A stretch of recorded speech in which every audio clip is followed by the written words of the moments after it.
The Nation Speaks, the Roundtable Listen, Tuesday and Thursday, 10 p.m. Join the conversation that matter the most, live, unfiltered, unapologetic, with local voices and international minds. The Roundtable dive deep into today's toughest questions in society, politics, culture. Nothing is off limits. Your voice, your questions, your platform. Live on Wiz TV, featuring top panelists, Mr. Samuel Abu, Mr. Hamed Fofana, Mr. Cyrus Gray, Mr. Jai Blamo, and your host, William McGill. Heated debate, eye-opening truths, and real impact. Tune in to the Roundtable every Tuesday and Thursday, only on Wiz TV Live. The Roundtable, where every voice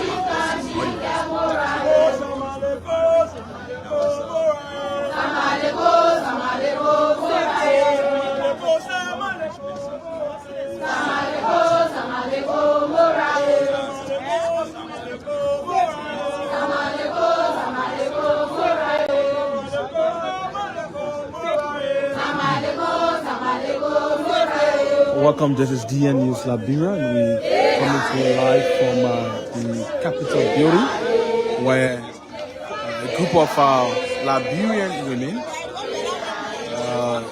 have come in solidarity with President Joseph Liman Boakai to end FGM and other harmful practices in Liberia. That's female genital mutilation. As you know, quite recently at the United Nations General Assembly, President Joseph Liman Boakai announced that his government is going to ensure that harmful practices against women are abolished in the country, and that was actualized upon his return to the country, where he sent a bill to bring a complete halt to female genital mutilation in the country. And so since then, that bill has been before the legislature, and these women here have come in solidarity with President Joseph Liman Boakai, calling for the abolishment of female genital mutilation and other harmful practices. As you know, the Liberia for a long time have practiced the solid and plural societies, have been teaching young girls and young men about tradition, but it is being widely reported, especially by individuals or young girls who've gone through the practice of the solid society. They've said that and at those traditional schools, women catering are caught up, and some way, somehow, some of them believe that reduces sexual appetite of those women. And also, other accounts say it is intended to train them how to grow up as young girls in the country. But these women, along with President Joseph Boakai and other women, have been campaigning for the end of those things, of those practices. And there are some concern that if a girl decides to go to the Sunday society, she should agree maybe at the age of 18 years of age to go to the Sunday society. There are different views or diverse views on this entire thing here. The Speaker of the House of Representatives is written himself here to receive the petition. So the speaker is here to receive this petition. The speaker is here to receive. We are unprotected. We are unprotected. What do we want? What do we want? Press, can you get it? No, you get not really savage. No, we get space now. Let him go read it.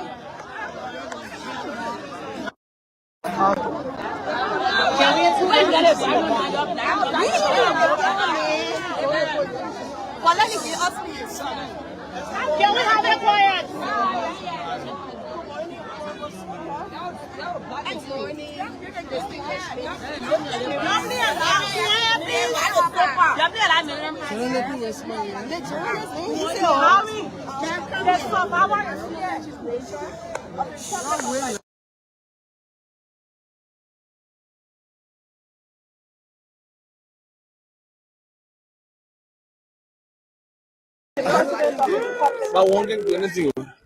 Concerned citizens, women's rights organizations, traditional women reformers, youth groups, civil society organizations, health workers, legal practitioners, and human rights advocates respectfully submit this petition calling for the urgent passage of the Women and Girls Protection Act of 2025, referred to herein as the bill. Women and girls in Liberia remain among the most vulnerable populations due to the deeply rooted gender inequalities and the persistence of harmful traditional practices such as female genital mutilation, early and child marriage, child trafficking, and other forms of exploitation continue to undermine their health, safety, and fundamental rights. These practices are often reinforced by cultural norms, poverty, and limited access to education and protection services, leaving many women and girls exposed to lifelong physical, psychological, and socio-economic harm. Women and girls in Liberia face significant health risks for female genital mutilation and deeply harmful traditional practices with far-reaching implications for both individual and national development, according to FGM Research Initiative. Approximately 38.2%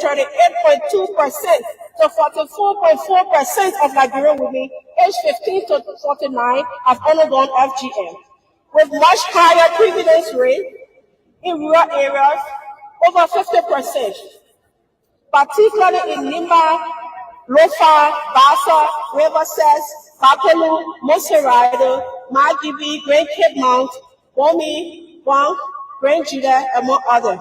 FGM can lead to severe immediate complications such as bleeding, infection, trauma, and even death.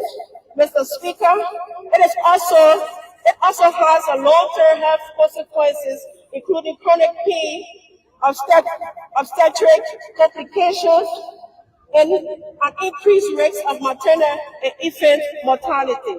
These health burdens not only undermine the physical and mental well-being of women, but also strain Liberia's health system, reduce women economic productivity, and hinder broader national development goals. While the Sunday Society is one of Liberia's most enduring traditional institutions, certain practices associated with it, such as female genital mutilation, pose serious health risks and violate the rights of women and girls. It is both possible and urgent to preserve the positive cultural, educational, and social aspect of the Sunday Society while eliminating harmful practices. Such reform will safeguard the well-being of women and girls, strengthen communities, and ensure that Liberian traditions evolve in line with human rights standards. This bill is essential for protecting the well-being, dignity, bodily integrity, and constitutional rights of women and girls across Liberia. The Constitution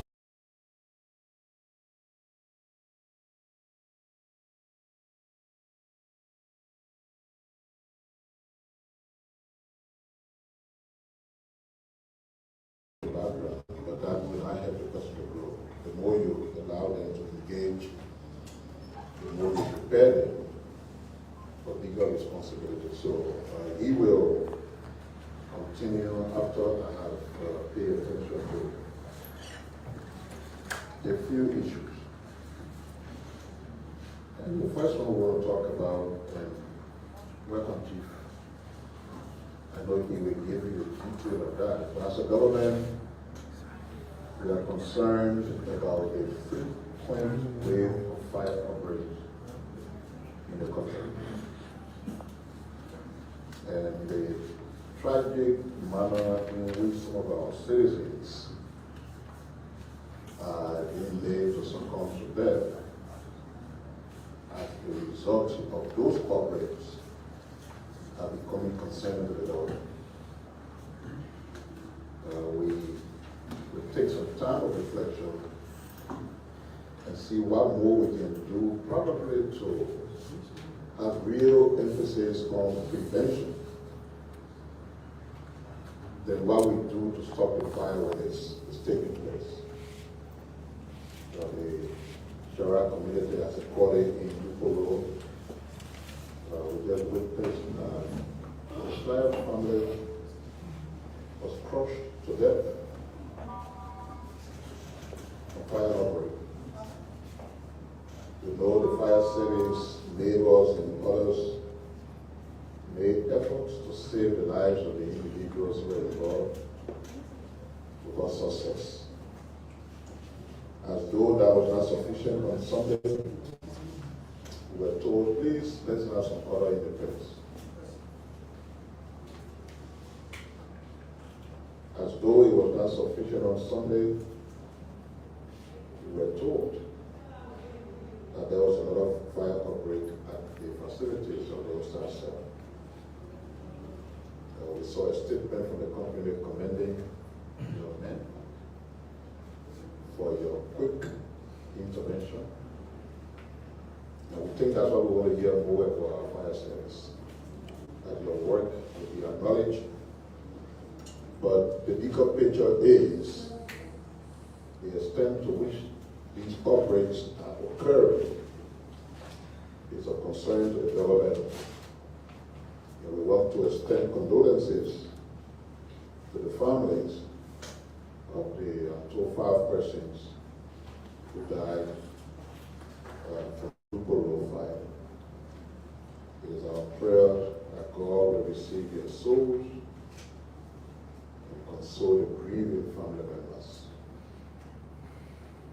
I'm sure the fire service chief will talk more about that in council. Another issue of concern to the government is the increasing wave of Liberia. You see that executive mansion? I will turn into a 5-star hotel. I don't need to be in such an elaborate infrastructure. It's been proven that you can run the executive mansion right out of the Ministry of Foreign Affairs. You can run the executive mansion out of a small place. Why do we need a whole Ministry of State just for presidential affairs? And it's a place where different people, all our, look, even me now as CEO with more than 5,000 employees across Africa in multiple countries, I don't really have a special assistant. My laptop is it. I have different departments, different heads of different sections, and they work. Why do we need a president to have such elaborate infrastructure? The sooner we review this, the better the budget will begin to work for us and for the people. And if that doesn't happen, we're always going to have this situation. And that's why we're saying, ladies and gentlemen of the press, people in Radio Land, that we need to change the governance style of our country by changing the people we give power to. Thank you so much. Getting $200 million from Mittal Steel when the deal is signed. You know the Mittal Steel deal has stalled. It stalled since year before the last, it stalled last year, and it could stall this year, right? So there is no guarantee that that's going to pass, but you reflect it in the budget. And there is something that's going to interest you as I go down. They took this entire inflow of $200 million and they placed it under something called PSRP. So that's where additional spend on education will come from. They took 81 million out of the core budget, the core revenue, to put it under the PSRP. I even have a problem with the definition of what they call PSRP, but I'm just bringing that to you. Then asset recovery. All of this noise about asset recovery, they anticipate getting $10 million for asset recovery, and it's also in this budget. That has raising it up to 10 million. You all know, if you accuse me of stealing, we have to go to court. And the court process takes years. So how are you now projecting that you're going to get $10 million on asset recovery process that just started? Maybe they will sell the $10 million property in 4 years, I don't know who's going to go there to buy it. That Boyka is building that nobody wants to put it back in the budget. Who knows? I don't know. And maybe some of the other ones that Boyka been stealing to distract. He will fire other people, and he has his own stealing. So I don't know how can a rogue be firing a rogue. But again, this too is Liberia. So we have a situation where $7.5 million is also anticipated. What they've said is that henceforth, if they sign a concession, you will pay 2% upfront on your corporate income tax, right? So that 2% upfront is dependent on signing. And you know these things go through all kinds of things. Just the other day, they brought Oranto. There were a lot of flaws. People started talking about that. They brought another company. There was another company for the road, I think construction. There were a lot of fraud. So all of these, and that one is a loan anyway. But these concessions like Oranto and some of the other people that have all these flaws, you're now saying you anticipate 2% from them, even though it hasn't gone through, but you're reflecting it in the budget. That swears the budget up to 1.2 billion, which clearly is not going to be realized. We have no yardstick to know whether we've realized the budget because we haven't done a budget analysis.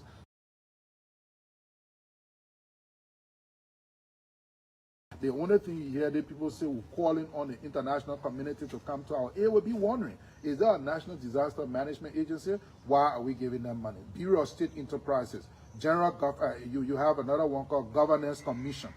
What do they do? And they take millions of dollars. Governance Commission take more than $3 million. Doing what? Ministry of Information. A few guys that say there and talk nonsense. They don't even understand what they're saying. When you say something critical, they come to the airwaves and just talk nonsense. Nothing they even understand. I don't even think, sometimes when they talk in the speed, even drive from their mouth. I think many times you journalists just carry them some water so they can help themselves. Liberia Institute of Public Administration. Ministry of State for Presidential Affairs. That's why I'm dwelling on this ministry, because the reality is, if you look at President Boyka, he has the Ministry of State for Presidential Affairs, which takes 15 million, and we are not analyze that. Then you have the EPS, which only for Presidential Affairs, which takes another 9 million. That's about $24 million out of the national budget that Boyka alone consumes. We're going to that analysis. Institutions that do not need government funding. Liberia Electricity Corporation, $50 million this year. Why? Everybody here pay current bill.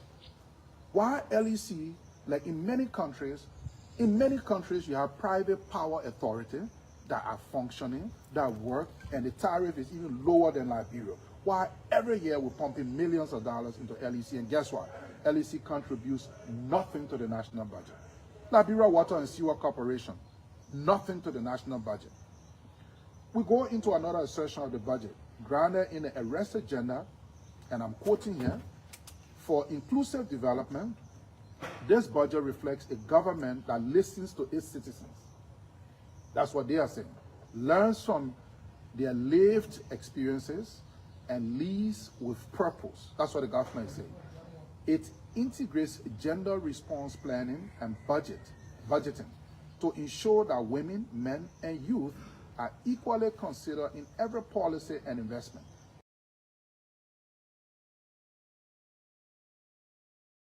Of Liberia, you see that executive mansion? I will turn into a 5-star hotel.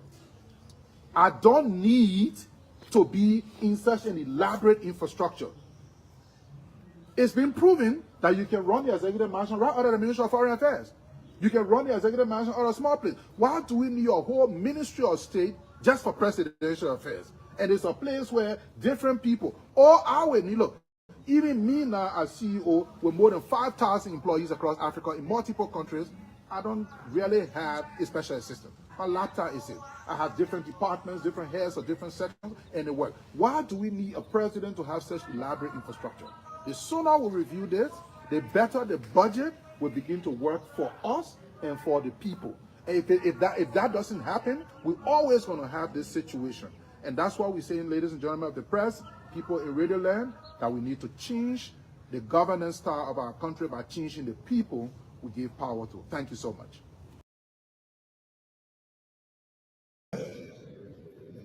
Developing road infrastructure is critical to Africa's economic and social factors. Road plays an essential role in connecting our farmers to markets, our children with their schools, patients in dire need of healthcare services, the healthcare facilities, and entrepreneurs and businesses to opportunities. Roads not only bind physically, but also serve as economic and political pillars of society. To accelerate Agenda 2016 and FTA, the demand for urgent collective effort can be overstated. I was once talking with a Chinese ambassador, and he said to me, when we started our development, we went to IMF to work on for road funding, and as they saw that funding road began to improve our economy and build up infrastructure, they stopped. That's how critical roads are. Although they play such a critical role in our society, the fact of maintaining and expanding our road network presents many challenges during such times when there is climate change, growing urbanization, and limited financing continue to present new challenges to the resilience and sustainability of our infrastructure. As such, we must move swiftly and smartly. As a matter of fact, this morning, 2 days ago, I was telling the Minister of Finance and the Minister of State, the way we build roads in Africa, and especially in Liberia, you take 6-7 years to build one road. We take 150-mile road, give it to one contractor, 6 months rainfall, you stop. Then they go again, and then the next person comes again. And I told them we have to change it. Don't dig that road to one contractor. If we want to develop that, we got to change that. The short time we have been able to improve roads, we can see what is happening. The food prices have gone down, access to education, to healthcare. And so, road maintenance is not just important, but even the matter of constructing roads. I'm happy that the Minister of Finance has informed me that we're going to put money into roads. We've got to improve our roads. As far as I'm concerned, we would take almost 3/4 put in the roads, build the roads, open the country. You got to open the economy without roads. For 179 years,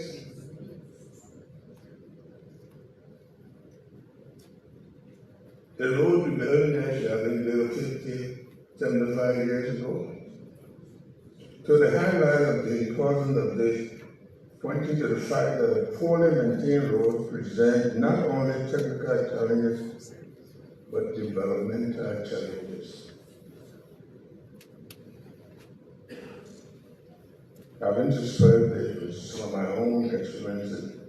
I had a friend who was sick, and we sent him to Tapata for treatment. President of Liberia, you see that executive mansion? I will turn into a 5-star hotel. I don't need to be in such an elaborate infrastructure.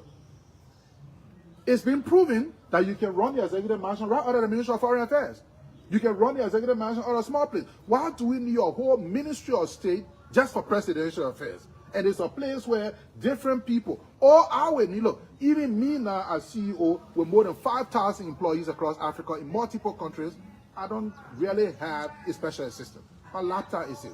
I have different departments, different heads of different sections, and they work. Why do we need a president to have such elaborate infrastructure?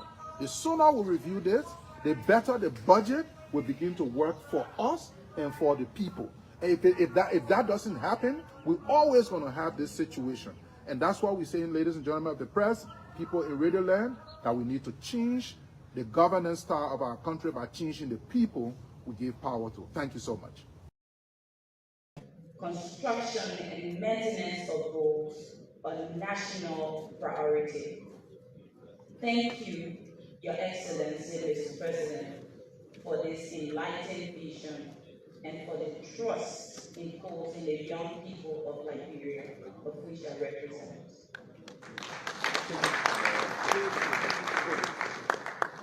Today, large-scale programs have been launched to rehabilitate more than 1,000 kilometers of main and secondary roads. Mr. President, we have incorporated modernization and regional integration into our major corridors. Currently, we are considering as a government the connecting parts of Monrovia to Freetown, Abidjan, and Conakry. We believe that these economic drivers will strengthen governance, transparency, but overall boost our economy.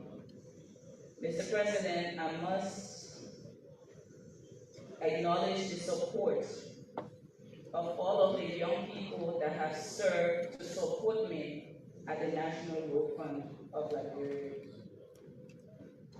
Over the course of our service, we were able in the first 6 months to generate $14 billion in 2023. With the new governance structure and the leadership of our board, in 2024, for the very first time, we generated an unprecedented amount of $31 million. That is the highest funds generated by the National Road Fund, and with that, we were able to pay over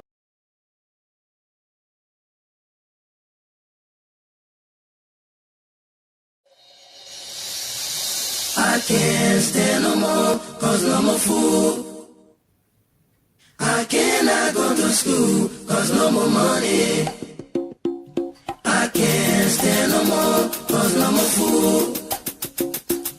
I cannot go to school, cause no more money.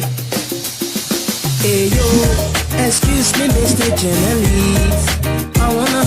Let me say a pleasant good evening from Liberia and welcome to the round table. Today is Tuesday, that's November 18, 2025. And I just want to ask you some questions. My name is William McGill. We like to welcome all of our viewers that are following the program tonight to this great edition of the program. Let me say good evening to you, Mr. Abu, and welcome to this week's presentation of the program. Good evening, Willem. How are you tonight? I guess Monrovia is still moving still. Any rain in Monrovia today? Yeah, we had a little downpour of rain, but now I'm not sure it's everywhere because the rain been falling, different places at a different time. Yeah, it's been going very well for us on our side here on the East Coast. I think the temperature has just been coming low and low. I think they went as far down as 40 degrees. But anyway, that's the time, that's the weather, and that's what we are used to. We're really not going to complain because it doesn't stop us from doing what we need to do. So we're here tonight on Waste TV. My name is Samuel Abu. We're going to give you talk on issues around the country, issues that bother Liberians. We only not to be talking or promoting government, but the problem remains that there are many people who maybe do not understand how government operates.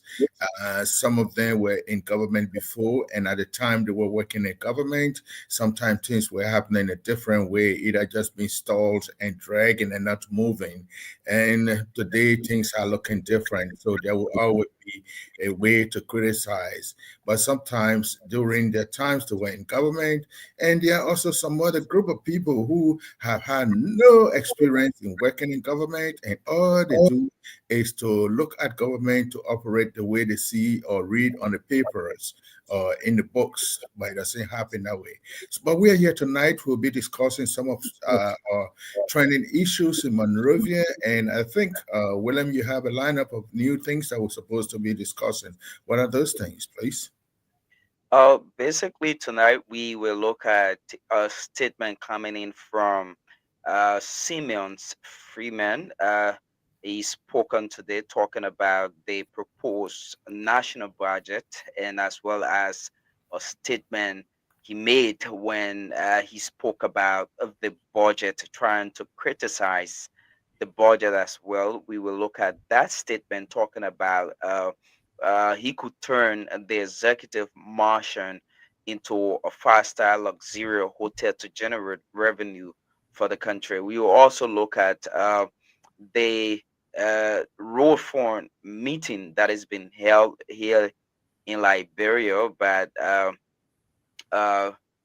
the National Road Fund here in Liberia. So there's an annual general meeting for the national road sector, and it's been held here in Liberia. Today we witnessed President giving an opening speech there. We will also look at that as well, and some of the things that was being said there at the program. Basically, those are the two key issues we are going to be talking about tonight.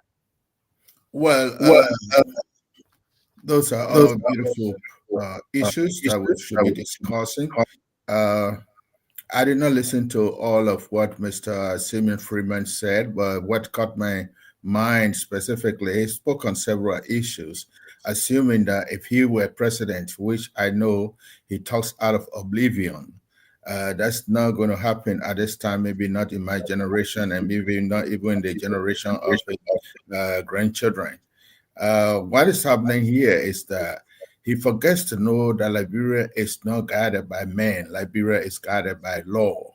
So he has to understand that the executive mansion was built and established for a specific reason, to be the office of the president, the office and residence of the president.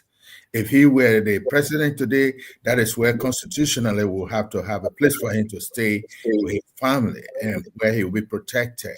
But he's talking as if he's talking like a Simeon Freeman, who is bringing in how to call his group that he said he employs 5,000 people. He brings DSTV to Monrovia, and he forgets to know that that is an entity. They don't vote for the people who are working for him. All the people who are working for him, he selects them. He decides who works for him based on his own criteria. But when we talk about the executive mansion and the government, we have people who are elected. We have people who are vouched for, and other people are elected and certified so that they select a group of people to run this country. So I don't think Mr. Simeon Freeman was really talking out of what we feel he should know. He was talking out of ignorance. The executive mansion to be turned into what he calls a five-star hotel is just looking at a building. I don't know whether he has even visited the executive mansion before to see whether it was built to look like a hotel. It wasn't built that way. Minister of State for Presidential Affairs, that's a ministry that guides the president, directs the president, and do the work of the president, So if he says that is it. I know his office in Monrovia is in one zinc shop.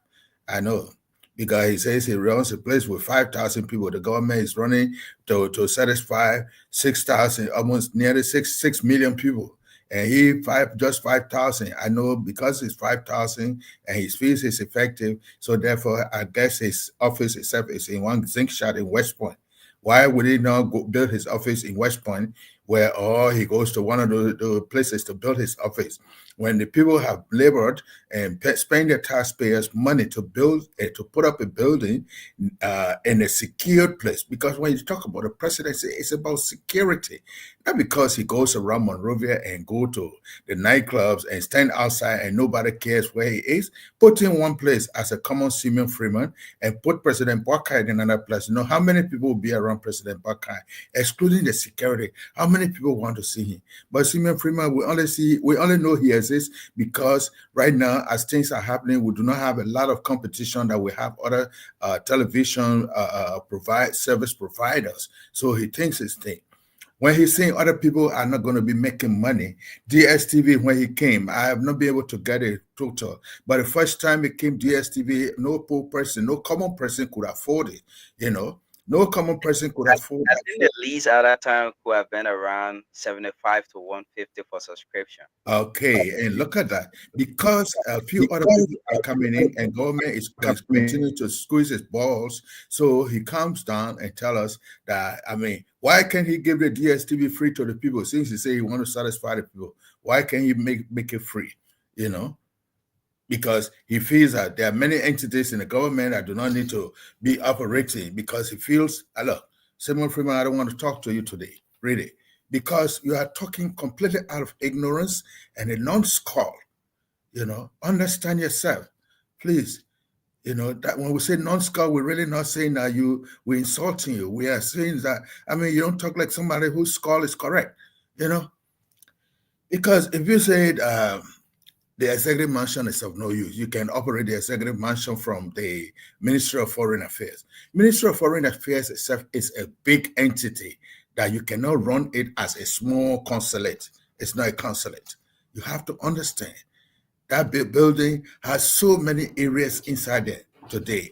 But then what are you going to tell us that the Ministry of Foreign Affairs can run the presidency when the presidency itself has a structure bigger than the Ministry of Foreign Affairs, you know? So if music operate from there, when President Ellen Johnson Sirleaf operated from the Ministry of Foreign Affairs in the beginning, 2005, 2006, or 2006, 7 onwards, when she operated from there, you know how much inconvenience it caused?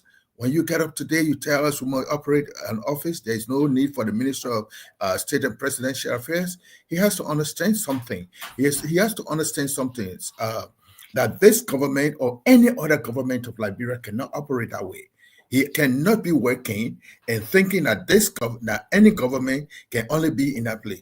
Why can't he even talk about? Why can't he talk about the Capitol building? The Capitol building where we have almost 103 representatives that are there, and all of them should have their offices. So are you going to put people in offices where they're going to share and you don't believe in confidentiality? You don't believe in security of the state and security of the president? It is our responsibility to protect the president in his work and his life, and if he's sick, must be protected. So, Mr. Simeon Freeman, I'm sorry to tell you this. You pass around, you brand your 3 million watch. We understand that, you know. But that is your personal property. The executive mansion is not a one-man property. It is the property for the Liberian government and for the Liberian people. And if you just understand where you think you want to go, I see why you spend your money and it goes in vain and you do not even win one seat in the government, you know, because you really act like you do not understand how government operates. So you have been fooled by what you see and not what you learn, you know. I know it took a long time. I don't know whether it was a dream that you had, that you think you can become a president. It was really a dream. I don't think you worked towards it. Because if you want to work towards it, you have to know what is happening in that government. You have to start going to the mansion and see why these offices are all in the mansion. So Suprema is really narrow-minded, you know. Our executive mansion cannot be. Where are the offices? You have traveled in other places, the South Africa where your DSTV originates from, or wherever it originates from.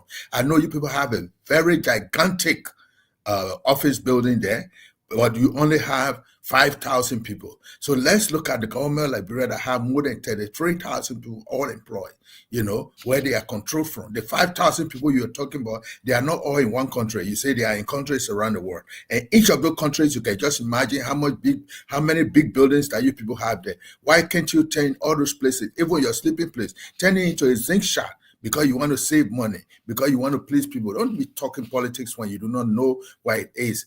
Politics is not all about controlling people. It's about providing services for the people. You have to understand that. We have not met before, but the DSTV itself, we need to call on Liberian Telecommunications to see how we can review some of the contracts we have, because the DSTV, you bring it in. At the time you brought in, there was no electricity in the homes. Now there is electricity. The big article, there's a show there that comes on, Big Brother Niger, that comes on. It's the only time that you make money. So you have not been able to even strategize how you can make money after the Big Brother Niger ends. Because when the Big Brother Niger on, everybody wants to subscribe to you. When it is over, people do not even want to come your way. Okay? Because you do not know business. The business you're doing, you don't know it. You can't talk about running a government. It's because you are providing something that is in demand. It's like selling cassava leaf in the market. Every day people eat cassava leaf. Whether 50% of the homes, 20% of the homes, once you got cassava leaf, they will buy it. So you have this DSTV. I think it's about time that government try to review your contract that you have or your concession agreement that you came with to provide these services. You guys do these services and just unscrupulously decide to eat on the common people. You don't know what you are doing. You came with that thing, people couldn't afford it. But it was a time Liberia has to be building up. Where are you coming from today to tell us to go back to J.J. Roberts' time when the executive mansion was operating from Broad Street, in an old Congo building that was sitting on the thing. You carry the Freeman name today. You guys are all the ones that help to frustrate this country. Help to frustrate this country. You look at things, Mr. Freeman, in a very, very little way. Why do you have to say, look, that's an insult to our government. I don't even see people who vote for you. That's an insult. The executive mansion is one of the buildings that we are very proud of in Liberia. It's an iconic building in our country. Mr. Abu, do you see Mr. Simeon Freeman as a strong force comes 2029? Because he starts to speak. Don't even as strong there. He's not going to be a force. He can only be a force if he falls under another party where he will not even be recognized as Mr. Nobody. It's only the DSTV who, in fact, he feels that the DSTV makes him popular. No, but you are not the brain behind DSTV. DSTV is DSTV. All the people want to know is the DSTV kind in their homes. They watch the video, they watch the TV and other things. But they don't even know who is the Simeon Freeman. The other day, I saw you on one video. You said you had, $4 million watch, a watch that is worth $4 million now. Yeah, that's good. You're a big guy. But when my time is 5 o'clock, does it make your own 10 o'clock? Does it make the day more than 24 hours on your hand? No. It's still the same 24 hours. We all read the same thing. The $4 million watch you got, does it tell you when it's 3 o'clock? Does it wake you up and say, Simeon, wake up, it's time for you to go to work? Does it talk to you? No. When you pass in the street, who knows how much it costs? Who cares how much that watch costs? You just continue to make people feel that the Liberia is not running. Get yourself out.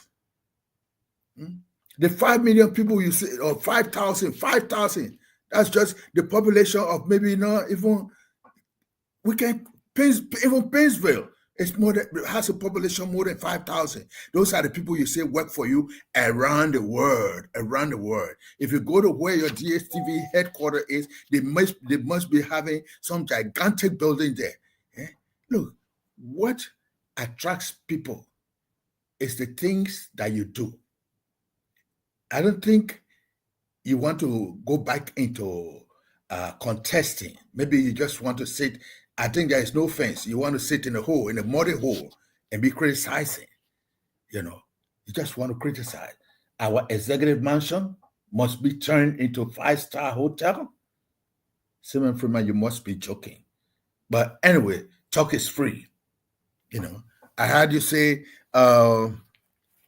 you need a government. You need to change the governance style of our country.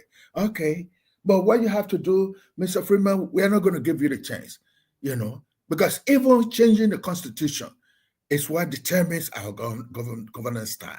You want us to go back into, when you become president, I know you're going to appoint somebody you call prime minister, because that's the governance style that you want to change into something that do not represent us, or you want to come in with a military coup, with the military style of government.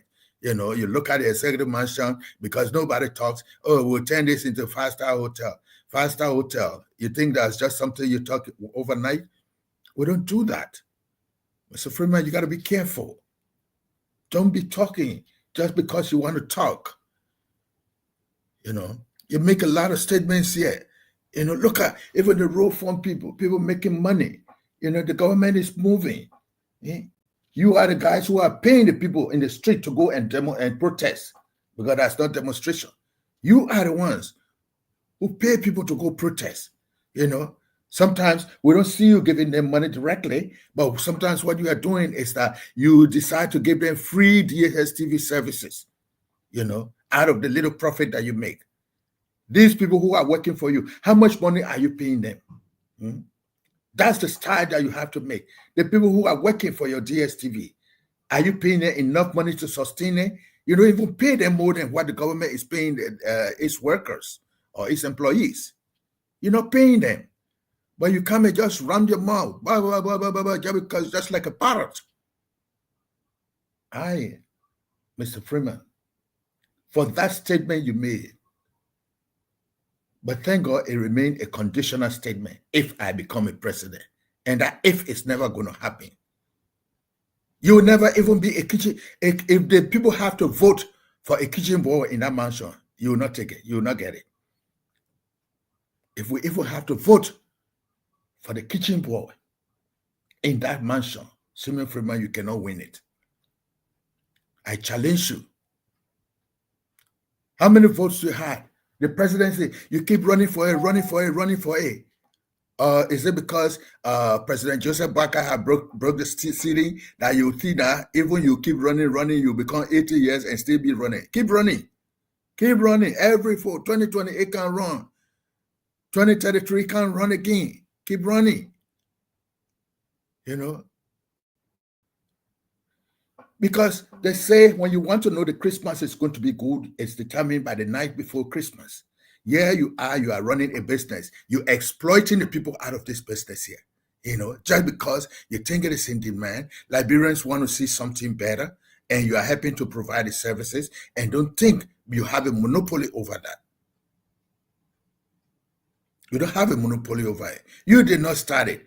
You are just a service provider and a representative for that particular company in Liberia. You are a service provider. You make it look like you are the one who established DSTV. No, they only know about you, DSTV, because you were able to go there and convince the people. So you came, and out of that money you made out of us, charging $150, $250 for a small DSTV box, and people subscribe to you. Sometimes you don't even show good, You bring it out of that excess money that you made in the beginning is what you want to use against us today. You are one of the bad politicians who got in that country. You are bad, Simon Freeman. You are bad.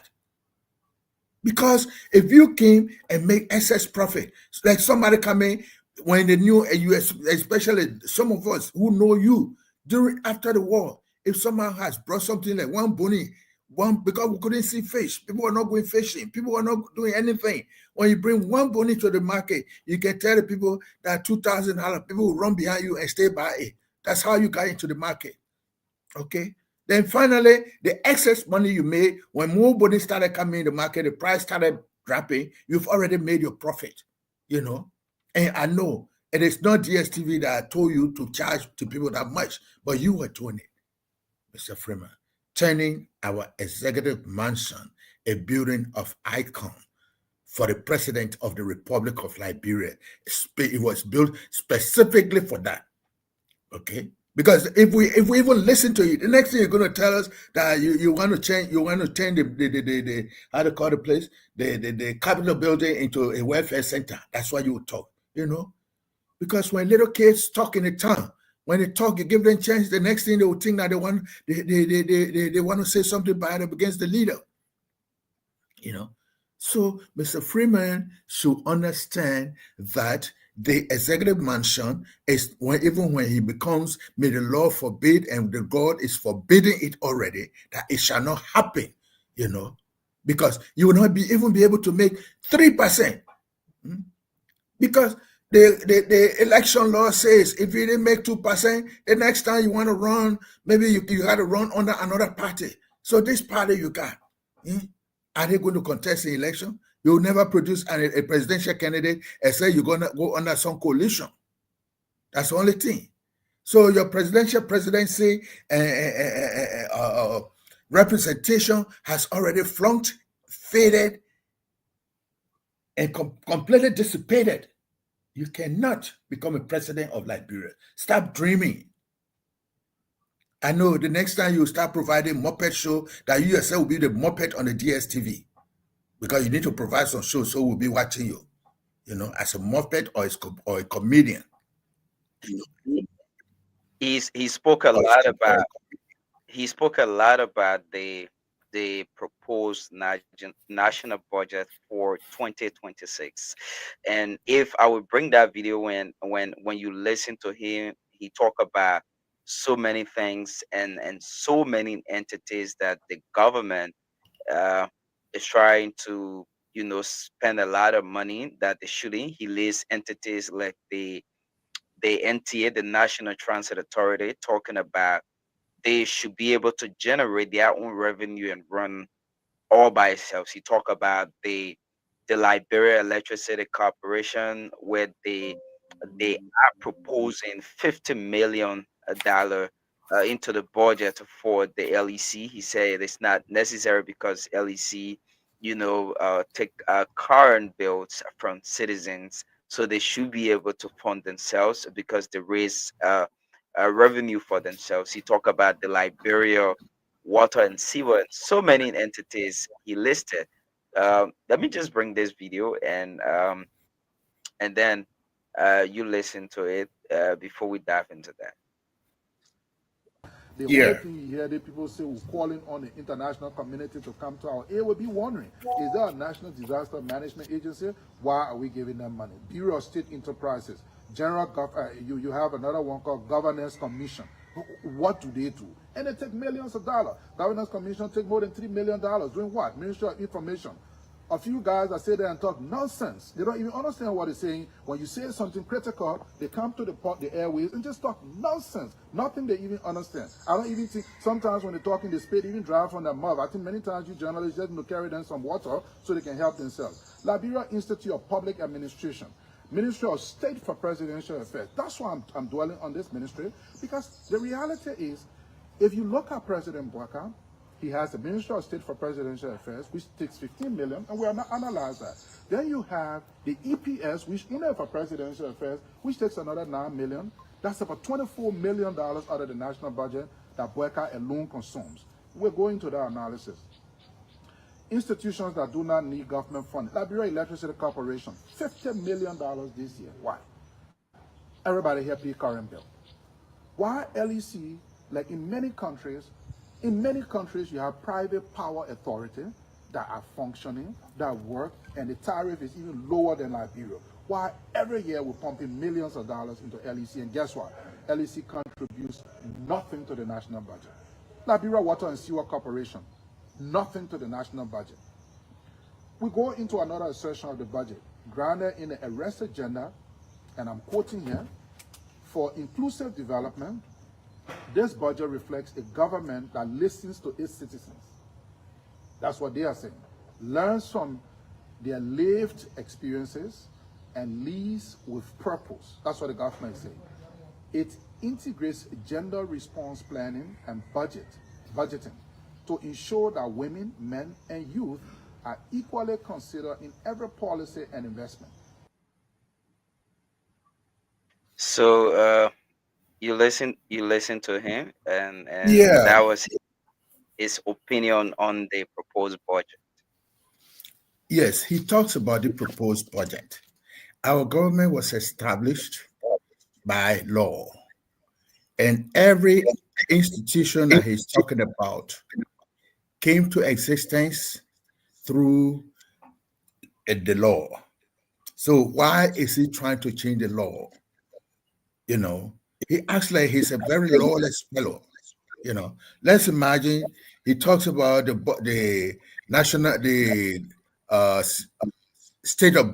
the Bureau of State Enterprises. This is a group that should be monitoring state-owned enterprises to ensure that they are doing the right work. Those that are supposed to be making money, that they are remitting some 20% or some percentage of whatever they make into government.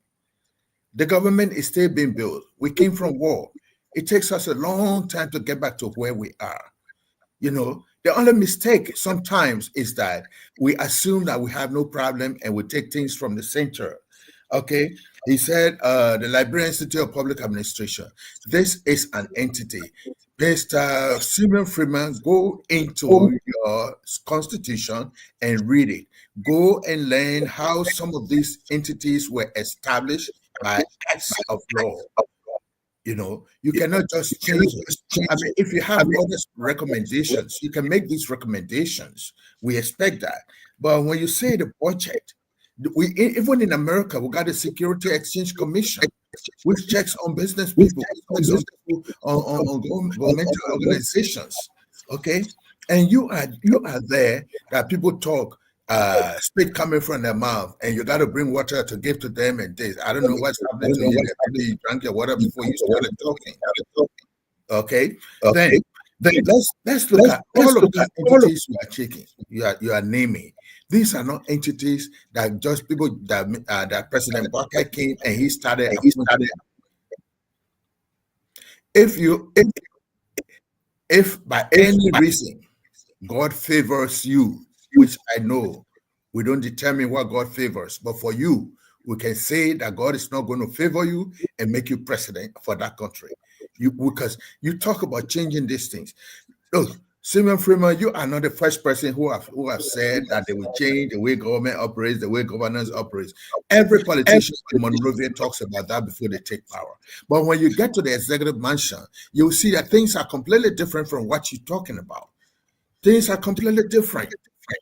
You know, sometimes it will even be you that will be complaining, why do people wear $500 watch? Because you got a $2 million watch. Why do people wear $500 watch? You know, we have to understand that government, when you are outside, you don't see inside. You have always been approaching government as a businessman. You know, apart from those times that you have tried to become a candidate and this and that. Okay. But to be very frank with you, Mr. Freeman, your criticisms do not hold water, they don't hold ground. Okay? You need to apologize to the Liberian people. You need to tell the Liberian people that you didn't mean to say it. And even the one from which that particular statement came from needs to be squashed. You don't need to talk like that. Why would you want to be a president of a country and you denigrate us and feel that we must all go back to live on the farm? We must give no decency to our presidency. Our president must live in zinc shack. When you, as a businessman, you say you have over 5,000 people employed in your entity, not only in Liberia, but you still do not sleep in zinc shack. Why you don't give the DSTV services to people free of charge or for $10? Okay, Liberian Electricity Corporation, you put in your mouth on. If LEC did not exist, how will your services be of use to people? Because LEC is a complementary portion of your services that you provide for people. If there is no LEC, if there is no electricity, you're not going to do it. MTA, everybody that did business, you have to have money to put front. So if you think that MTA is the government's responsibility to provide transport services for the business, Okay, okay. Every city in the United States you go, they have a public transport system. Some of them do sustain themselves, and many of them do get subsidy from government. Why do they get a subsidy? Because they provide services for the most common people, and most of these people are not able to pay for the services 100%.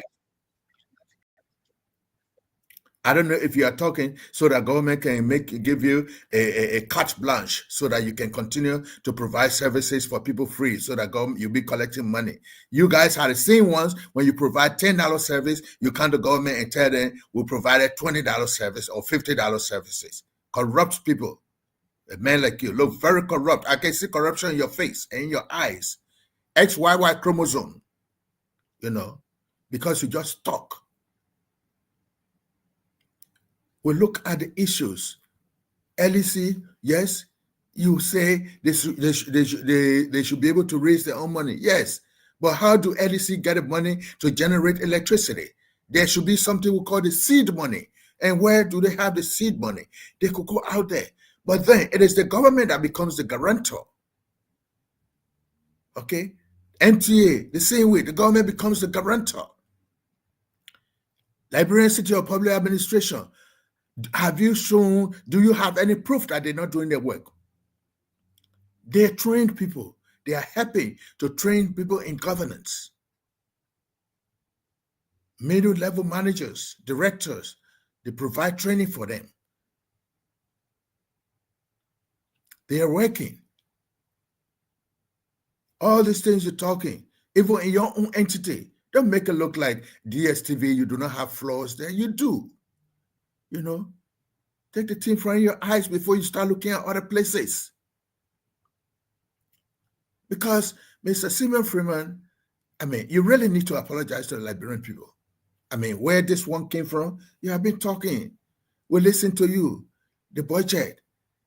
You are the same one. You say Liberian people must be able to do better for themselves. Yes, we do agree.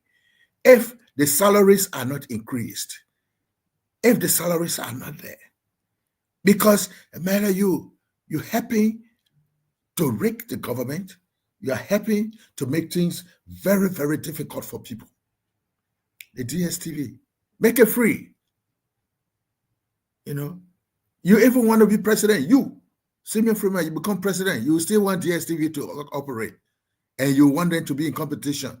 Then you start having undue advantage because that's a president company. People want to come there to do all these things for you. Talk like tomorrow you'll be a better person, but you are talking like tomorrow you'll be the worst. You'll be the worst. Let him keep talking. Things are going on, But as much as he cannot tell us that he's going to make DSTV free in Liberia, because he wants the MTA to come provide services free, LEC must provide services free. Before these people go into business, it is the government that have to guarantee them. No international organization there will say because they're LEC. We know LEC can do a survey and tell you how many people, but the people are not working. Government has to do a lot of subsidy. You don't run the government like a business. There is a social service side of it. No, not the profit, because you look at it only from the profit. From profit and loss. The government looks at it from the social services side, that they're supposed to do this for the people. Well, with this said, I look up to the next election to see how many votes you will get, if you even qualify to contest as a president. So what will be the next one? Don't mind Simeon. Yeah, so basically we will look at the National Rule Fund. There's a meeting for schools of rules funds here across, the West African region. We had people from Sierra Leone, from Africa Coast. The French people say we should call their country like Cote d'Ivoire, and we had President Bouaka there on today, giving an opening speech there of the meeting, and he spoke lengthily about things that are needed to be done in terms of having road projects as quick as possible, and not to go with the regular procedures that they do have for, you know, companies that will come to bid for these projects, because he said that it takes a lot of time to have, you know, just one road construction happening, and he thinks that it should be as fast as possible because road is essential for us as people, and it's something he spoke of. We also listened to the head of the National Road Fund here in Liberia, and she spoke about progress being made, revenue generation as well, and things that are in place in making sure that we can have a visible National Road Fund entity. The National Road Fund entity should be the one in Liberia here, in our Liberia, to ensure. I think I'm getting a feedback. They do get money or the income, specifically the operational fund, coming from actually, I think, the gasoline that is being sold. Some 2 cents, 3 cents per gallon is remitted to them to have it with. And this money is put together to be able to solve some of the road issues that we already have. We must know, nobody must tell us, because you get up in the morning and drive from Monrovia to Painesville or from Monrovia to Buchanan. We used to take the money 100% from government. Government needed to do it. But now when the road fund entity was established during the time of President Salif, we found out that most of the time the road projects were getting this money and the roads were built. Past governments or other governments, the governments that came before this one, before the current one, maybe they were using that money to do something else. But just as how I did listen to Mr. Josetta Newville Wento, who is the head for the National Road Fund office in Liberia, I think she said sometime last year they were able to make like 31 million. 31 million is a good thing. Okay. And she said up to this year they have already made about 14 million. Now, if all of these are added to the, let's say, the bridge that we are building, supposed to be 36 or 37 million dollars. If all that one is built, that means we made our own money in our country to be able to sponsor those kind of projects. Okay, and these projects are going on. But this meeting that went on today, actually the African Road Maintenance Fund Association, this is just a group of people, like how we have each country have their own road fund, their road maintenance and other things, and they decided to get together to organize into, they are saying that they are non-political, non-profit organization. They are dedicated to fostering improved road conditions and expanded coverage across the continent. Now, when it comes to that, they are actually eyeing what can we do to have road connectivity between countries. And this group, they call them AMFA, which is ARMFA, AMFA, and they have about 35 countries in Africa that are members, and all of them are from the road maintenance fund in their countries. Liberia did not just establish a road maintenance fund or road, how to call the team, the National Road Fund. They don't just establish it. It's because they saw it in another country, they saw it in other countries, and they found out that it was working. Other governments that came before saw it as a place to be getting money, to be squandering money, withdraw the money and put it into other uses. But if we were using that money for road business, we would have been far with the road development. And what President Boakai said, that road is the beginning of development. Because when you drive on the roads, you see places and you think that you can do some more development, because you will never know that Buchanan is not developed until there is a road to go there. And once there's a road to go there, you see people go there, they start putting on more developments. So he believes that this road maintenance or this road fund should be used adequately to help us in our road stretching. Now, we saw in recent times, look at the road from the Bowater Side Road connecting to Sierra Leone. That road was built by Dawood. I mean, especially from Monroe, from Clay Junction to Bowater side. I think that road was built by Dawood, okay, a Korean company sometime in the 80s. They did finish it. But because of war, lack of adequate use, the road became very bad. And up until today, they have more people. The road is bad. Now, if you stretch on the other side, as I hear, the road from Bowater side on the Sierra Leone side, the Sierra Leoneans have done their side. From there, they have a very clean road coming all the way from Big Bull to the Bowater side. Then we get into the Racket Road, the quota that is almost finishing. Okay. And in these, recently we heard about contracts being signed to make sure that they redo that road. That is our side of the road. We are supposed to do it. So somebody can come, enter from that side, from Sierra Leone, and pass through Liberia, go through Ganta, and go all the way to Ivory Coast. Entering Ivory Coast, there is a contract going on now, which is also part of the road fund that should be helping the people for the construction of the bridge to the Kavala River. I think that's the Kavala River or somewhere in San Pedro, the Ivorian border town with Maryland. It's that San Pedro. The bridge work is going on. Now, if you come to other places, all these roads are being funded every day. Now, this is what we get the money. But what this organization came for, I think this is their 22nd meeting that they are having, and they hold a meeting like every year. The meeting itself, that organizations began in Libreville, Gabon on December 18, 2003.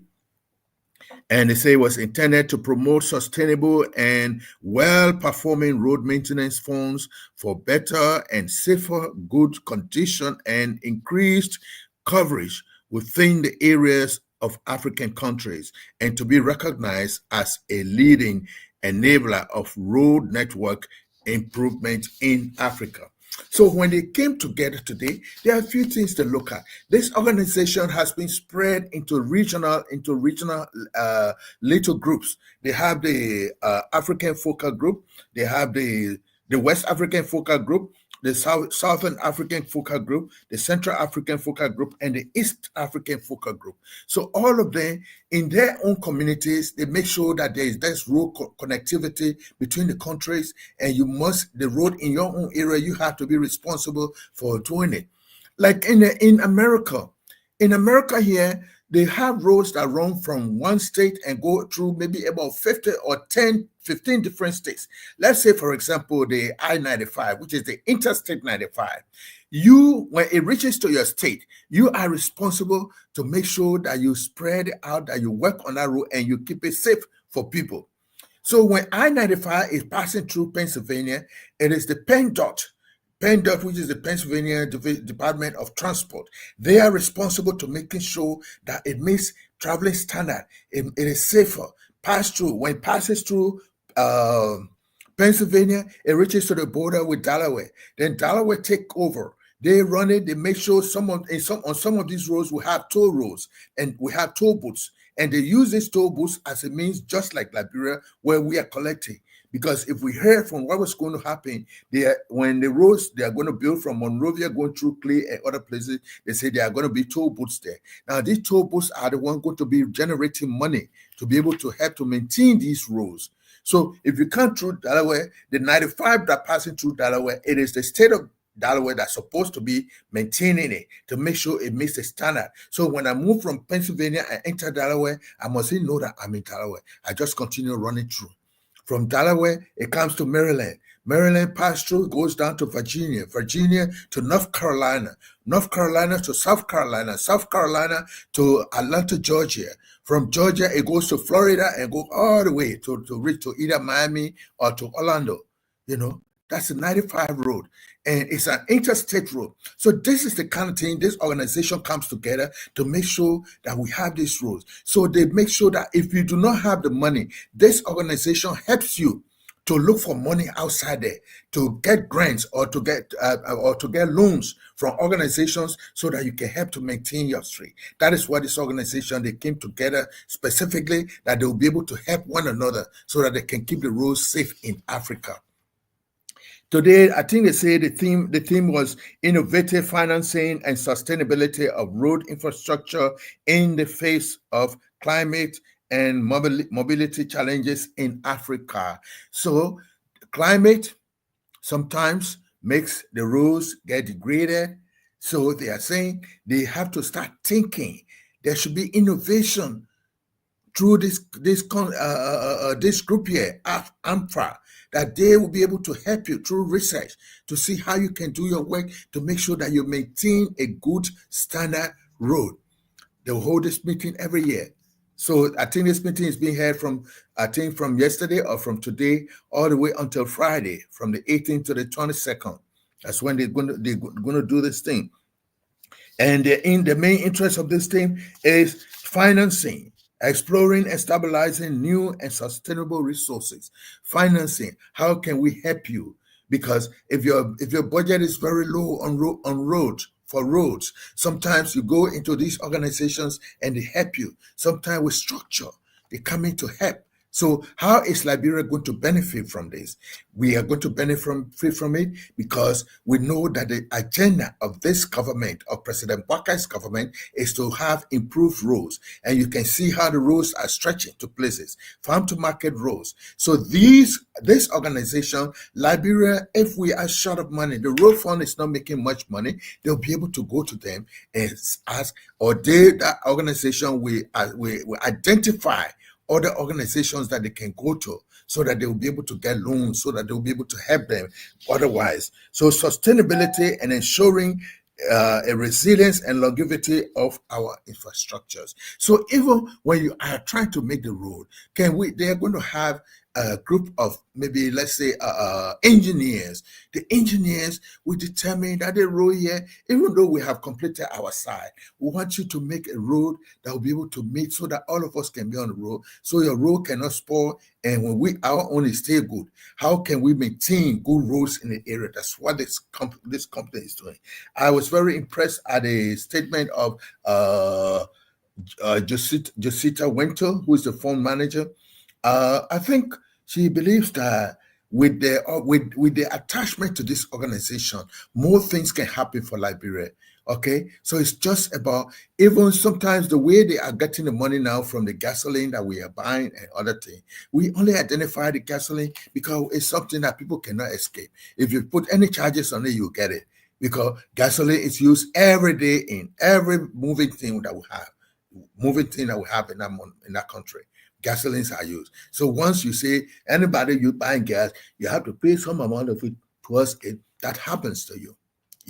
So we are going to benefit greatly from it. So nobody must say we're not going to benefit. The biggest challenge that we have is the control of the funds, because in past governments, they'll go to the fund manager and tell you, oh, please make available by directive of the president, can you make available $2 million for XYZ project, when it's not part of the budget, So this kind of organization, the road fund, must not be used for something that is different from road activities. It could be used to build bridges. It could be used to stretch the roads. It could be used to establish new roads. But the whole thing is about road building, which I hear President Bakai will continue to say that as long as we got roads, development will be at a fast pace. So let's look at this from this angle. Did you hear some other thing I didn't hear? Basically, so far, those were the key things, and some of the guys from the meeting are, speaking French and different language, which couldn't be interpreted easily. But and then also the finance minister was at the meeting. He spoke about how the government is also focused on building roads and how much they have invested into the National Road Fund for the proposed national budget as well. And he spoke about so many other things just surrounding the same focus of road based on the platform of the arrest agenda, when he was also given the platform to speak today at the opening of that ceremony. So it was just about literally telling members of the organization have focused Liberia is in terms of constructing morals. I think it's something that will also help in terms of we want to focus on agriculture as a country. Is something everyone in this country wants Liberia to focus on, and I think if we are to focus on agriculture and able to feed ourselves, we should have the necessary rules to bring these items to Monrovia, because products from the farm in Lofa, in Nimba, rural parts of those areas that do not have roads that connects to Monrovia would be something very bad for people who produce them. Cannot bring it to Monrovia to be able to sell them as well. So I think it was basically about telling these member organizations that these members of the organization that Liberia is focused on constructing more roads and constructing more roads and roads. Yeah. Just something that I caught from you is that, you know, if we are going to, in Liberia, if we're going to start hosting international conferences, the 35 countries that are members of COMFOR actually do speak English, Portuguese, French, and I think and Spanish or something like that.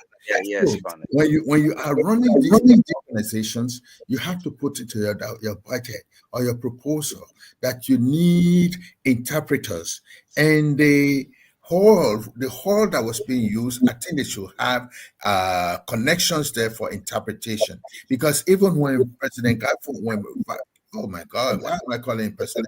When Mr. Gafford was speaking English, those who do not understand English, those who only speak French or they should be able to understand it in French, you know. And in the past, it's not that we are going to be that there's a particular machine that is going to be translating. They do technologically, but for our country as it is, they could hire few people who do the interpretation, that when a man speaks his French, another person will speak it in their language, and those who are connected to that line, that's how they understand it, you know. Because we know that the representative from Cote d'Ivoire wouldn't understand English. So he will be, all those who speak French, their lines will be connected to a single interpreter, and that interpreter will be the one interpreting everything they say, you know. So I think there should just be things improved. I've not entered the Ellen Johnson Sirleaf Conference Center. I've not entered a conference room to watch what happens there or to see what they have available. They don't even have it there. They don't have it. So they should have interpretation gadgets there. In addition to that, I saw in the agenda that they said they were going to, the participants will take part in a guided professional and cultural tour of Monrovia, exploring key infrastructure sites and experiencing the rich cultural heritage of Liberia. But that's the language of Josita Nive. If you were the one, where will you take your guests in Liberia for them to see for tour, a guided tour of tourists? Where you take it? I don't. Maybe so far, someone could see the Providence Island, and yeah, the Providence Island could be a historic site for someone to see so far. And yeah, for me, well, sometimes it's about explaining to the people why we think that site is relevant. You know, a hammock will be brought into the city. You really don't need it because you only see it hanging. You really don't know the reason. But if you take it to the village, so if somebody comes to the village, you have to explain that hammock is not only hanging in that kitchen for you to lie down in and be swinging up and down. You have to give the story that way back we did not have vehicles. So when the king is moving from one town to another town, we put him in this hammock and lay him over and tote him from one town to another town. When one group tire, another group take over. There's that significance that some people want to hear so that they can compare it to what is happening. Because each of those people that came, they have some culture. It's not just a matter of if they go to see, when the guys come, Simeon say we want to turn our place to a hotel. When the guys come, they look at the executive mansion. Most of them come from places where the executive mansion or the seat of the presidency is not as exquisite as that one they look at. If you go to the State House in Freetown, it's not as beautiful as our executive mansion. To the one in Conakry, it's not as beautiful as the one. If you want to go to the one in Batos, Gambia, it is not as beautiful as we have. Then he wants us to change it into a hotel where every Tom, Dick, and Harry will go there, you know. So we just believe, let us start building things, and let us not just continue to talk on things that we really cannot help our people with, you know. But this meeting today is very essential because it helps our road fund group to to identify resources on improving the work that they do. Because in there, they were going to have a break sessions, and in these break sessions, they will share among themselves how they do things in their country. Sometimes you would love to do it a way, or you've been doing it your own way. But if they tell you what has made them successful, then you will continue to work the way they become successful. Okay? They are saying that there is no sound. Are you sure? I want to check it out. Okay. So the road fund, the group that is they are working this meeting today. Some people who may not like the government or who do not want to see things going forward in Liberia, they will say it was a waste of money. But it was never a waste of money. It was actually working, and it's going to help our people to identify resources as to how to move forward and to make the office better. We know there will be challenges of climate, and there will be challenges of sustainability. There will be challenges of our anticipation and adapting to new things that will come.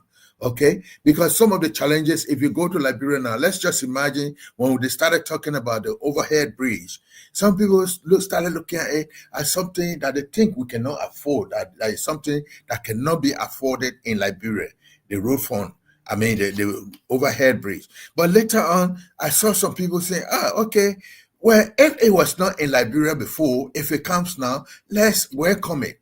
We are 179, we are 150 years old. We're just doing overhead bridge.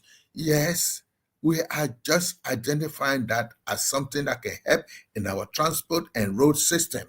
It's not something that we are doing a beauty pageant that wants people to know that we got very beautiful roads and we got very beautiful things. It has the need. It helps to decongest traffic. You cannot put it on certain roads because there's no way you can expand the roads, you know. And when they're building these bridges, the overhead bridge, it has its own thing. Now, in future, when they start talking about toll roads are very necessary. Okay, it helps people. It helps them to collect their money. Let's imagine if a toll boat is put to a place like maybe Pearl River. Okay, it's at a Pearl River. We do agree. If it's put there, you say, okay, you don't want to pay the $10 or the $5 that they are charging you to pay before you pass. Then you say, okay, let me use bypasses. Sometimes they will make the bypass can be far longer than the one that you don't want to go to pay $10 for, you know. And just a little joke for myself. I was coming from New York. You know, I didn't want to trying to come straight. Somebody called me, but you can come without paying the toll and this and that. No, I didn't have money. You know, they said there's a shorter road. Well, this shorter road is passing through Route 1. And passing through Route 1, they have communities, and each of the communities, they got a traffic light that you got to stop and waste your time. You're not paying money, but you got to go. You stop. You can't pass through the traffic light. And each of the communities, sometimes you can more than 50, 60 traffic lights that you got to pass through. But if you come here on the 95, you pass by one, you keep driving. You're not going to see no traffic light until you get to the end of your road. So it's advantageous that we agree because the toll roads are going to be the roads that will be the shorter road for us. They'll be the shorter roads.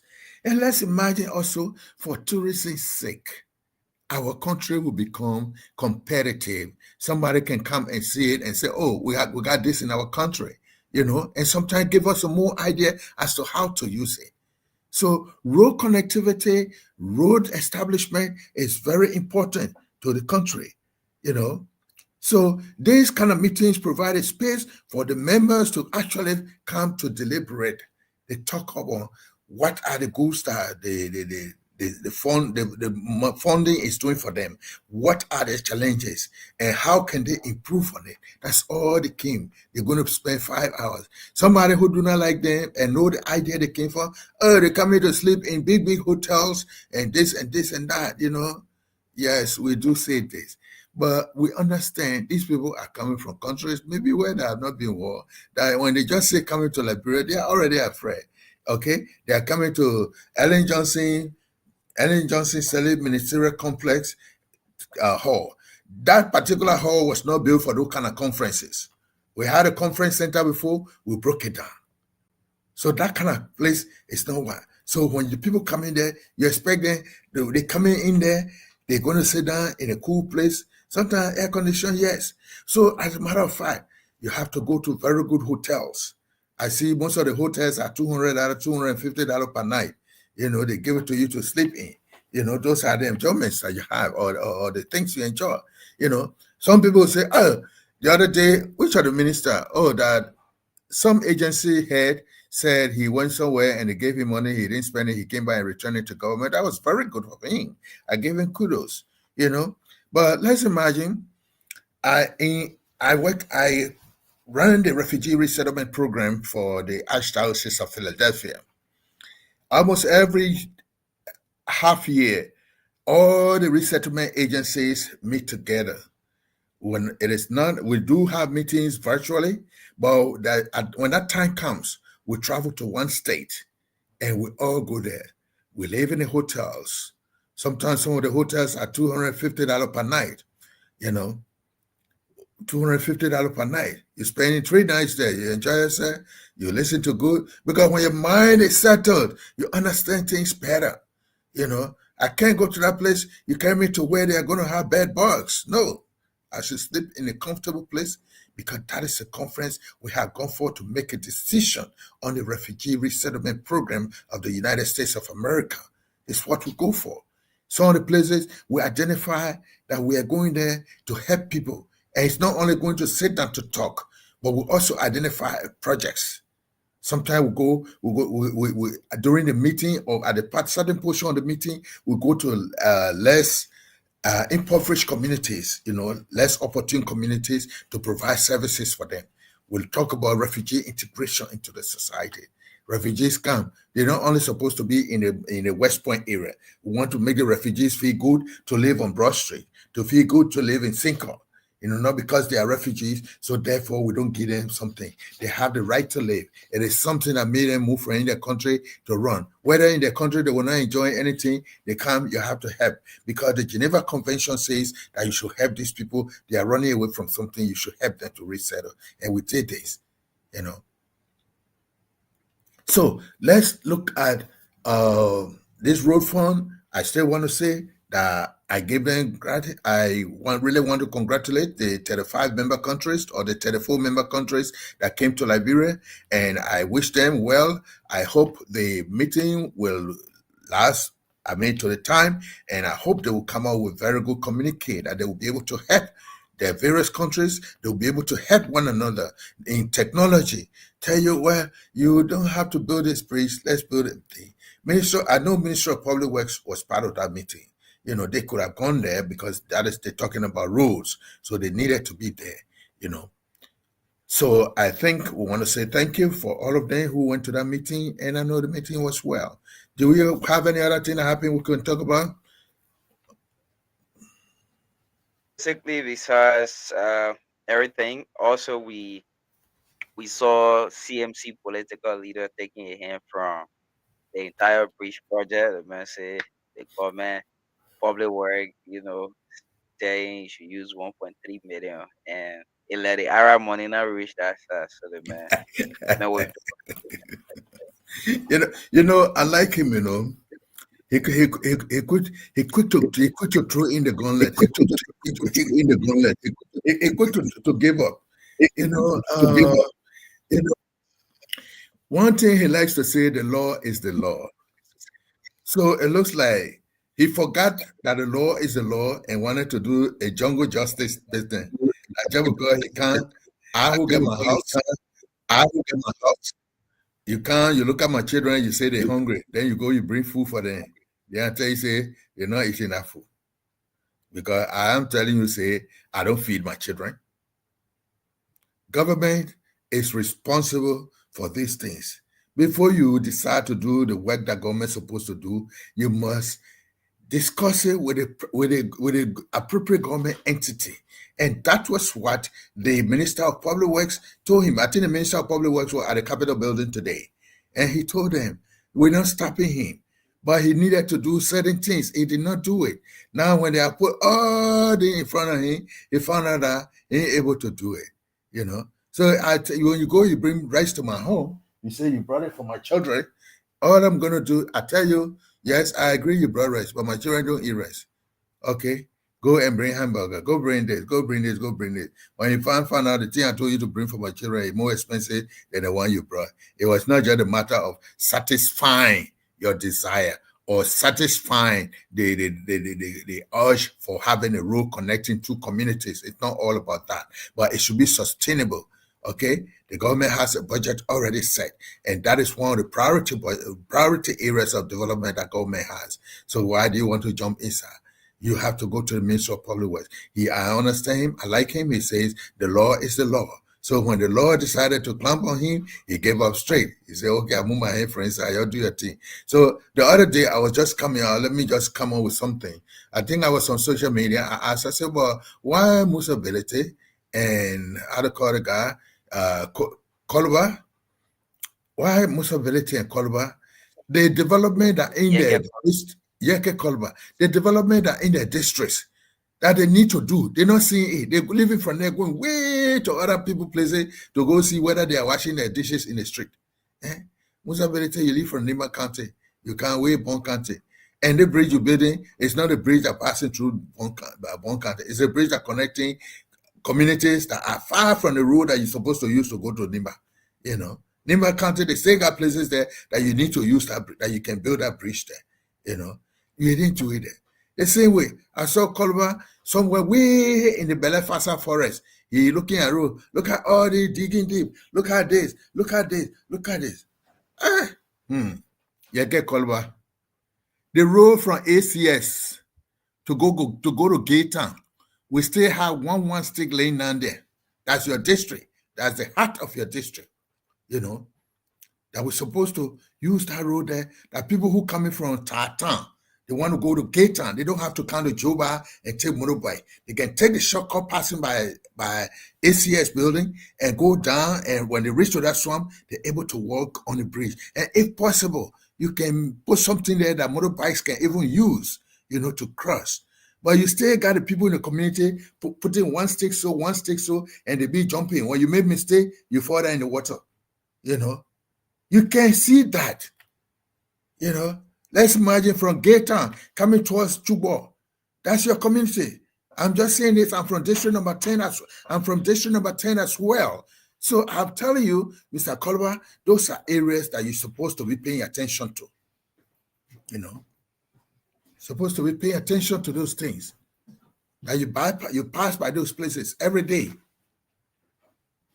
You know, being with the people is making sure that the little things that you're supposed to do, you should do it. Don't just be going just because you want to criticize the government or you just want to talk because you have a mouth.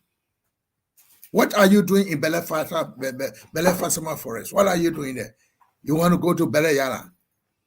Then the car you carry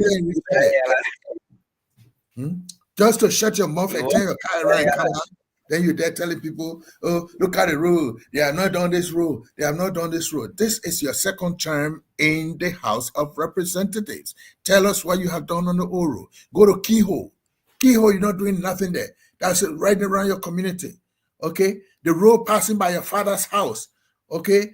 Old man by the late John Jala house, passing all the way to go to Desalegn, Desalegn. Okay? To the sandy place there. You didn't make anything there. People still got to be jumping over that water. They still got to be laying one thing there. All you needed to do is mobilize the community to see what they can do for themselves. You cannot just go and be talking just because you got mouth to talk, Mr. Koluba. Or you are looking for a way to be insulting people. That's not fair. You will not feel good if little kids start insulting you. because you are a father. Just because you don't want people to insult you for your children to hear it, you take your family, you carry them to Ghana. Because your children are supposed to be in Liberia. So when you curse other people, that they will be cursing too. Because when they curse you in front of your children, then you feel it. Because you, as a representative running your second 5-year term, you are becoming a nuisance. You are becoming a nuisance. Development don't come overnight. And development sometimes comes with pain. We spend the whole year. There are other areas of priority. We are not saying everywhere cannot be prioritized. They are all prioritized. But it's one thing at a time. If the funding is viewed here, we give it to this other group, they do it. The funding is available, they do it. But I am just saying, Mr. Caliber, in district number 10, there are a lot of problems that are there. I know you are going to say, oh, they're building the overhead bridge in my district. Yeah, but that doesn't cover up what you're supposed to do for your people. Just a simple thing you can do, Mr. Caliber, with the overwhelming way that people elected you. You're supposed to start knowing how to mobilize the people. Get community support. Not only community support for people to come use violence to fight for you or to kind of be insulting other people. Not that. Tomorrow you come for me, I'll come back for you. I'll tell you that we all grew on the old road. The mayor is more focused on his presidential campaign for 2029 because he said he wants to contest as president. So I think he's more focused with the Liberian people. And again, when you go for Honorable Yeke Koluba press conference and ask him about development in the district, he tells you that it's government responsibility to build bridge, especially when it comes to the situation in Kiho and other areas you talk about. He always tells you that it's the government responsibility to build bridge, and he's doing his job, which is his 3 cardinal responsibility: oversight and lawmaking, and one more other thing. I guess he's always saying he's doing that. Representation. Yeah, and representation. He's always saying that he's doing that because he's talking every time about what the government is doing. He's making sure that government feed is to the fire to work, and he left with the government to build road or bridge in district number 10. Whether they do or not, they left with them. That is where it comes from. Many of them do not even know how they are in her house. I'm sorry, guys, if you guys are listening. Many of them do not even know how to approach issues in that place. Mr. Caliber, they roll between, how do you call the place? The single ones that I showed you behind ACS, joining Gay Town, passing by Christ the King Church there. It's a very simple way. Caliber, go to the house. Tell the people, not the population of that is moving between that group. 10,000 people, 5,000 people move daily on that road, and try to establish the difficulties that people face. And if the government decides to build a bridge there, how much government is going to get, not in terms of money, but in terms of intangible satisfaction of the people. How it's going to make traffic eased for the people. That if I'm living from Cabra Estate, I want to go to Gaytown, I don't have to go to, how to call the place, Joba, and walk all the way, or sometimes want to use the shortcut to pass through Makriti Yard to go to Cooper Baba Shop and all these things to come in. You tell government what has created the problem and what government can do, and if government does that, how it is going to ease some situation for the people. That's what many of the representatives in that house do not know, because when they go to the house, they bring in their brothers, their sisters, and their party campaign people to be their office staff and other things. And this office staff supposed to be the people to be helping you to identify some of the things you can do. They're supposed to be helping you. Come here, go to the Capitol building in Washington, D.C. When you see some state representatives there, or some representatives, you see a guy who is maybe majoring in policy and planning somewhere way in Washington.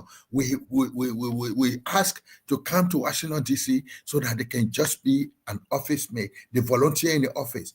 When session is on, by the time session is on, each of them sitting down close to their representative. By the time an issue comes on the floor, that child will go on their phone. Some of them will go quick. They do the research, or on a laptop, quick. They put it in front of the representative. The representative reads it, and he has idea on what is going on. But here, the people go to they go in a House of Representatives or in a Senate. Their office staff, they do not even have research people in their office staff among the number of people that they're supposed to employ. They do not have research people there. And these people are supposed to be there. Or even when you go in the house, you go to a session, they're supposed to be by you. They tell you what you're supposed to do because it's their business to help you to run the government. It's not that you know everything. Don't go in the house and Allah, you know everything. The only thing you must know is how to make the money. That the budget can't, the budget too much. Oh, why you put $2,000 in one? You'll go put $10,000 for these people. So Mr. Calabar, your representation you're doing must not only be to be criticizing, but you should be suggesting. You should be making recommendations. When they say that you are also making law, Mr. Calabar, you are not a backbencher. You are coming from one of the populated districts in Montserrat County. You are not a backbencher. Let your hand speak for you.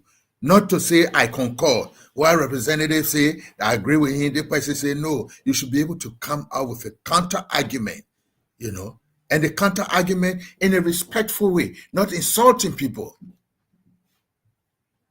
We know you like to speak your strict English because the English you can speak there. The other day I was listening to it. I was doing it on my team to transcribe. Said they couldn't transcribe. The transcription couldn't go on. Because the English we were speaking was different. It was almost maybe partway Pere, partway Loma. So Mr. Calabar, I beg you, you have a big responsibility. Help your people. Identify projects. Go there Saturday morning, Sunday morning, organize a meeting. Tell the people we want to work on this. Let all the young men then come out. You provide the resources and the people will be there to work to make sure that they make a bridge over there. If even that drums they're going to put there, and make a bridge, a quick bridge. When government sees it, they will know that there's a need to improve on that bridge, and they will do it. So my final closing is that the Road Fund project and this meeting of the African Road Maintenance Fund Association must be accepted and welcomed in Liberia because it's going to help our road fund that we have here. So this road fund money that is going to come, it helps us to identify projects. Then if we have the government identifies a project that needs a road fund people must remain in this organization to go to their colleagues so that they can help them and tell them how we can improve on our roads. We have $10,000, but this is a road that costs $20,000. Can you guys help us identify where we can get the resources of the extra $10,000 so we can implement this project? Because the whole thing is intended for interconnectivity, intercountry connectivity of roads. And thus, as you do, when the road is passing through your country, you must make sure the roads are of standard and safe. That's all about it. Mr. Simeon Freeman, I beg you, please, the law is a law. The government was established by law. All those agencies that you are talking about, they were established by act of law. So just leave them alone. If you got other things, let's talk about it. You're not going to have the chance to become president, but you will continue to be the same man who will be talking and talking and talking. Okay? GSTV, we need to review your concession agreement because you are exploiting the Liberian people.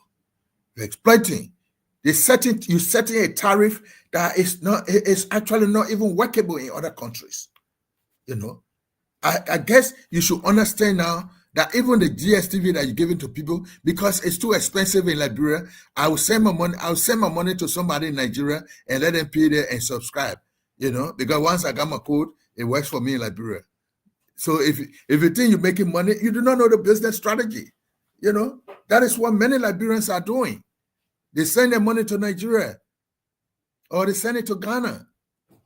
And when they send the money there, they tell the people, because if you're charging me $25 for a 1 month subscription, they say $25, I send it to, or sometimes I send $15 and I'll get the same service in Liberia. But the registration and subscription is done in Nigeria, but my code remains the same. So you see, you have done the technology, you're not even checking what is going to happen. So I still believe that Mr. Simeon Freeman, you feel that you have a great intention for Liberia, but the people don't see you like that. You are a braggart. You boast, but you are also an exploiter. You brought DSTV and made it to be paying all the plenty of money. Then today you make yourself look like you rich man. Executive mansion must be made into a 5-star hotel. I wonder you're really talking with sense. That's too good for the president of the Republic of Liberia. But Simeon Freeman, who is a businessman, must live in a 3-story building in the heart of the city or in one place looking like a mansion. Why can't you go build a house in West Point? You want our president to go work at the Ministry of Foreign Affairs that is already not sufficient. Well, I just want to say thank you to all our viewers tonight. You can do your closing, but I still feel that, it was a great show tonight. We didn't have anybody. We still want to say thank you to Thomas Kena. I think he's watching from London. We want to say thank you to Jilipe Wala, Siahana Solotengbe, also from Monrovia. Jami Nushsa, we say good work and thank you. LeBron, I haven't talked to you for a while, so I hope you had a very good evening. And this is the round table. We'll be coming back to you on Thursday with some training events. We only look at issues that are trending. We don't deviate from it. We look at what other people say and we give our views on it. These are our personal views, and we thank you so much for listening tonight. Thank you so much, Mr. Abu, and it has been a very great show tonight. Until we come back Thursday, we'll be here to talk more about our country, Liberia, and issues that matter the most to our sweet land of liberty. Until Thursday next week, beginning at 10 p.m. Liberia time, or better still, 5 p.m. the U.S. time, we'll be on here to talk more about issues relating to our country and the well-being of Liberia. Thank you for following us and have a great, great night.